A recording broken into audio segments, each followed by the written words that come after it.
Hello guys, Assalamualaikum dan salam sejahtera.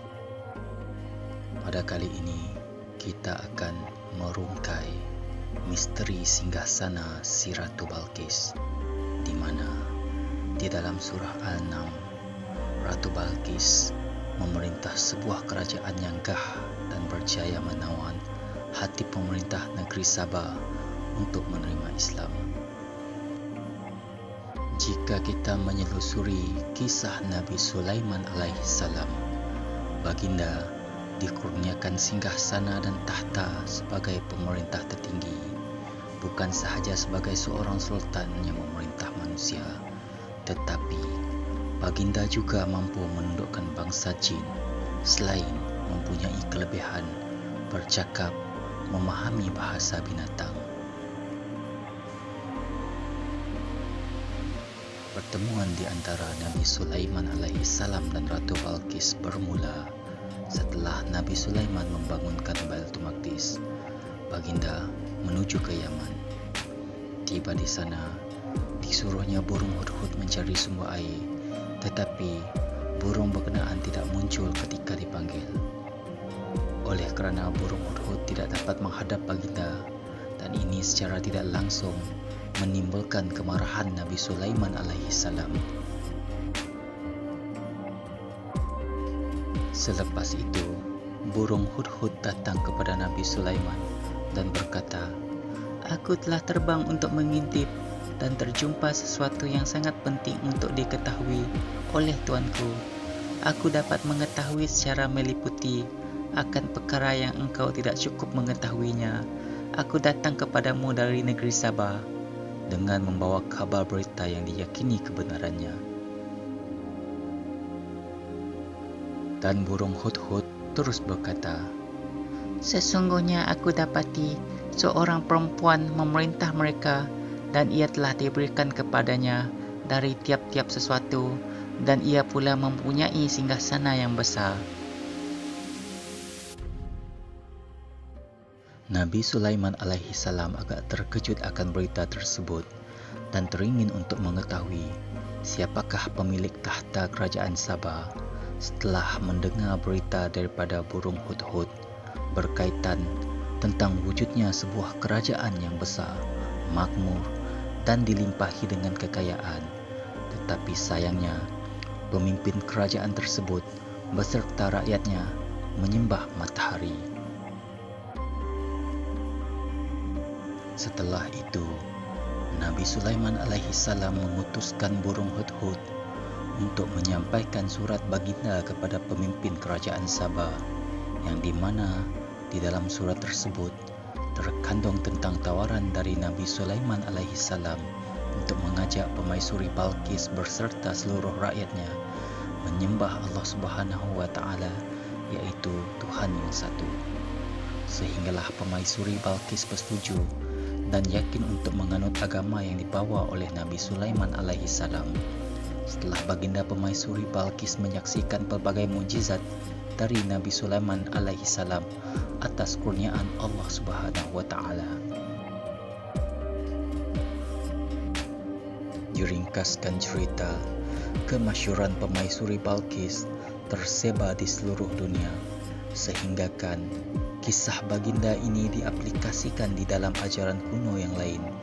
Walaupun mempunyai pelbagai bentuk versi yang ada kalanya dipercayai atau diragui kebenarannya, tetapi kisah asli berkaitan Permaisuri Balqis boleh dikenal pasti secara berfakta dari pelbagai sumber utama. Bersandarkan sumber Al-Quran juga diceritakan bagaimana seorang sosok pemaisuri dari tanah Ma'rib iaitu Yaman yang datang ke kerajaan Nabi Sulaiman alaihissalam. Daripada hasil pertemuan tersebut, Permaisuri Balqis memutuskan untuk memeluk agama Islam, lantas meninggalkan ajaran sembahan matahari. Hasil dakwah Nabi Sulaiman alaihissalam dibawa oleh Permaisuri Balqis ke kerajaan Sabah, dan ajakan baginda Permaisuri Balqis menyeru rakyatnya memeluk agama Islam diterima tanpa bantahan. Ini menjadikan kerajaan Sabah mengesahkan Allah Subhanahu wa Ta'ala selama beberapa tempoh waktu yang lama sebelum kerajaan Sabah kembali menyekutukannya kembali. Walaupun begitu, singgahsana dan lokasi kerajaan Sabah masih dikaji hingga ke hari ini. Terdapat pelbagai cendekiawan yang mengkaji lokasi Ratu Balqis, seperti seorang sejarawan Yahudi, Flavius Josephus, menyatakan yang kerajaan ini terletak di sekitar bumi Mesir ataupun Ethiopia.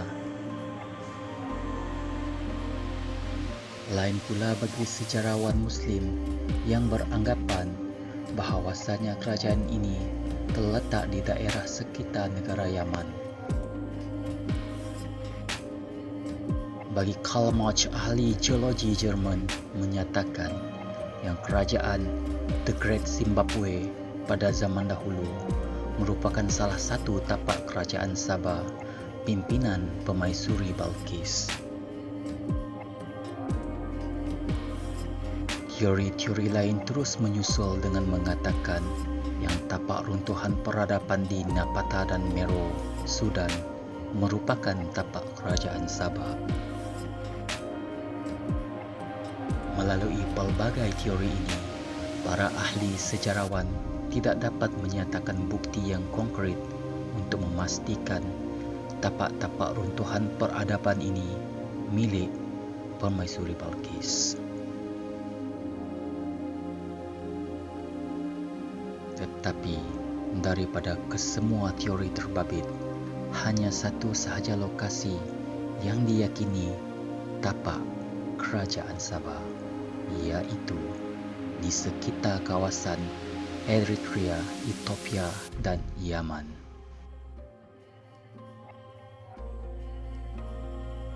Lokasi berdirinya kerajaan ini masih dipalit dengan pelbagai kontroversi, di antaranya para ahli sejarawan sehinggakan Bill Glazman, seorang pakar arkeologi, menyatakan sumber yang sedikit untuk mengetahui pemilik nama Permaisuri Balqis menyulitkan ahli sejarawan menentukan di lokasi yang tepat kerajaan Sabah.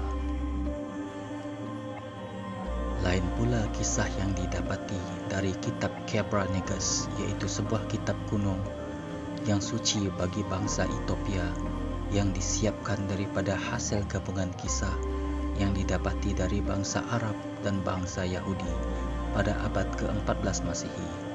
Di dalam kitab tersebut, Permaisuri Balqis dikenali sebagai Permaisuri Makeda yang berbangsa Ethiopia pernah datang menemui Raja Solomon, iaitu Nabi Sulaiman alaihissalam. Dalam pertemuan itu, Raja Solomon terpikat dengan kecantikan dan kecerdasan Permaisuri Makeda. Lantas, baginda ingin menjadikannya sebagai seorang isteri. Raja Solomon mendapat idea untuk menjadikannya isteri dengan jalan yang halus, iaitu dengan mengikat perjanjian. Maka dari pelbagai perdebatan dan kesemua persoalan, pendapat dan kajian terperinci daripada pelbagai sudut, pusat singgahsana atau lokasi Ratu Balqis ataupun Ratu Sheba masih kekal misteri hingga ke hari ini. Wallahu a'lam bissawab.